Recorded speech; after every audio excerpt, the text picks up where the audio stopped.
Assalamualaikum warahmatullahi wabarakatuh. Adik-adik mahasiswa yang saya banggakan, selamat jumpa lagi dalam kuliah Filsafat Hukum. Adapun pembahasan materi kali ini adalah tentang latar belakang timbulnya filsafat hukum. Saudara, marilah kita awali kuliah kita dengan berdoa. A'udzubillahi minasyaitonirrajim. Bismillahirrahmanirrahim. Raditu billahi robba wa bil islami dina wa bi Muhammadin nabiyya wa rasula rabbi zidni ilma warzuqni fahma. Amin.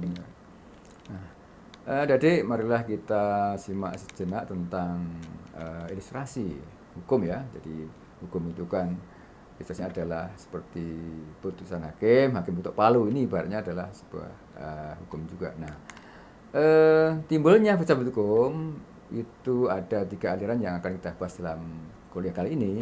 Yang pertama adalah aliran legisme, yang kedua adalah aliran Freire-Lehre, dan yang ketiga adalah aliran Hersendelir. Ya. Nah, aliran legisme itu menyatakan bahwa hukum terbentuk melalui undang-undang dengan menekankan pada menitikberatkan pada kepastian hukum. Yang kedua adalah peradilan merupakan mekanisme penerapan undang-undang. Yang ketiga adalah hakim terikat mutlak untuk mematuhi dan melaksanakan undang-undang. Inilah sebuah ilustrasi aja di hukum bahwa ini adalah sebuah kitab undang-undang. Nah, dalam ini adalah kitab undang-undangnya orang Islam kalau ini ya. Oke, kita lanjutkan dengan aliran legisme. Ini adalah ada permasalahan adik-adik. Nah, ini terutama hal-hal yang berkaitan dengan aliran pertama legisme. Bagaimana kalau yang ditemukan adalah undang-undangnya, lalu bagaimana jika ada undang-undang yang tidak menjamin rasa keadilan, padahal itu pasti. Nah, ini.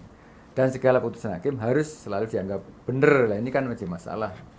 Kemudian ini ada ilustrasi lagi supaya kita ini mau berpikir secara mendalam dan terfokus.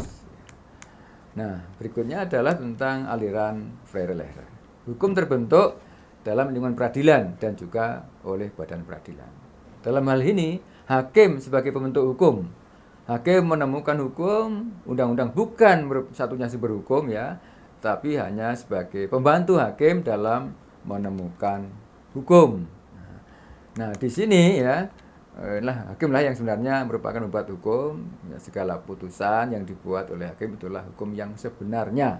Nah, ini adik-adik ya. Tugas hakim adalah menemukan hukum sebagai hakim menghadapi perkara, maka harus memutuskan ya perkara itulah hukum yang sebenarnya. Lalu bagaimana dengan undang-undang? Hakim menganalisis atas perkara yang dihadapkan padanya, kemudian mencari aturan yang sesuai dengan perkaranya tersebut. Nah, hakim di sini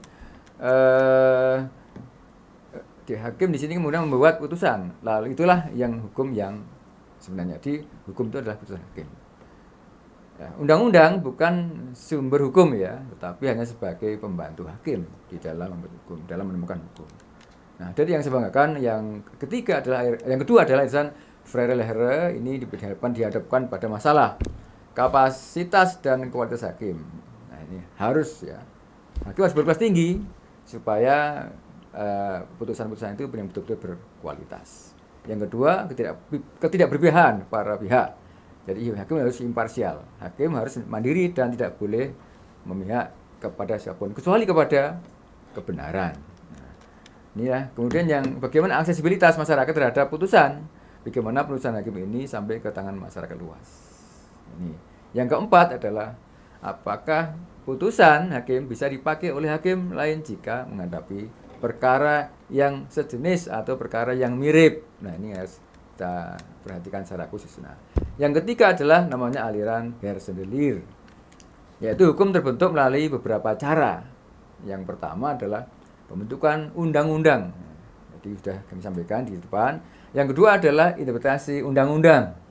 Yang ketiga adalah penjabaran dan penyempurnaan undang-undang.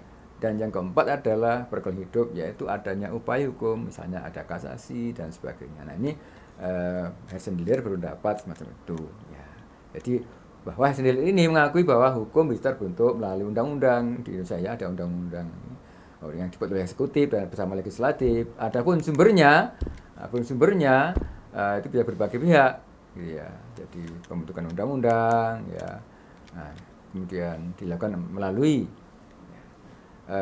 berbagai cara ya. Jadi ada interpretasi undang-undang gitu ya. Kemudian penafsiran ya di penafsiran interpretasi undang-undang, kemudian penjabaran dan penyempurnaan undang-undang. Nah, misalnya kalau ada judicial review, nah, di sini kan diberikan beberapa contoh ya. Di sini ada contoh tentang penafsiran ya, sendiri di caranya. Jadi sendiri mengakui beberapa cara. Kemudian bagaimana kaitan sendiri dengan satu aksesibilitas eh, dari hukum itu, putusan itu kemudian dengan masyarakat. Ya, jadi masyarakat ya. Kemudian yang kedua adalah tentang kepastian hukum. Nah ini bagaimana ini ya sendiri ini. Nah ini harus kita perhatikan juga. Nah adik-adik demikianlah materi pada kali ini. Barangkali ada hal yang harus kita perdalam untuk mempelajari tentang tiga aliran ini ya. Jadi yang pertama adalah aliran legisme, yang kedua adalah freie Lehre, dan yang ketiga adalah aliran Hessendler. Yang ketiga-tiganya ini merupakan hal yang sangat lengkap. Dan yang ketiga itu adalah merangkum dua-duanya. Jadi merangkum legisme dan merangkum freie Lehre. Demikian, mudah-mudahan ada manfaatnya. Marilah kita akhiri kuliah ini dengan berdoa. Allahumma arinal haqqo haqqo warina tiba'ah wa arinal batila batila warina ijtinabah. Amin ya rabbal alamin. Demikian, assalamualaikum warahmatullahi wabarakatuh.